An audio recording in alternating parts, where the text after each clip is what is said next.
Stan is a very serious man. He's a dedicated scientist. He's got a great sense of humor. He's got good scientific ideas, and that's what makes him a great scientific collaborator.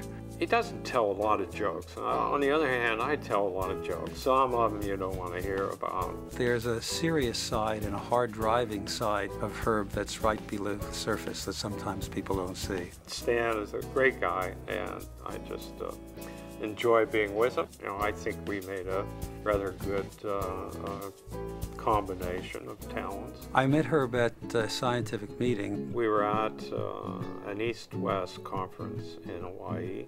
We were hungry and were looking for a place to have a late-night snack, and finally we found a deli. The Waikiki Beach Deli, you know, it's been glorified over the years.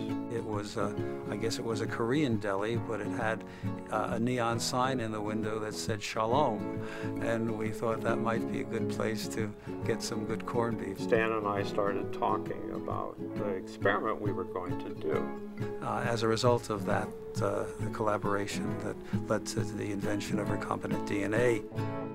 He and Stan Cohen at Stanford had a dramatically exciting idea, that is to use restriction enzymes to help put molecules together and be able to propagate molecules in bacterial hosts. Herb Boyer and Stan Cohen created the biotech industry.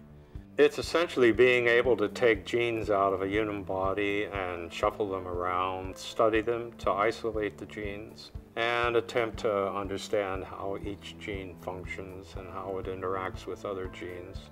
It's not just the joining together of ends of DNA, but the ability to propagate DNA in a foreign host. Everything that we do in medical science these days that involves explorations of mechanisms of disease, whether it's in cancer or cardiovascular disease or neurological disease, all of that is based on the use of recombinant DNA to isolate genes, to study genes, to sequence genes, to understand how genes work. That's all a fundamental process. I think our work had a major impact on science and treatment of diseases. There are many drugs that haven't been available previously that now can be made with these methods. But for me, the real excitement has come from the knowledge that these procedures has allowed scientists to gain about the workings of cells in disease and in normal cells. There's a lot of knowledge of how genes function that's come out of the work.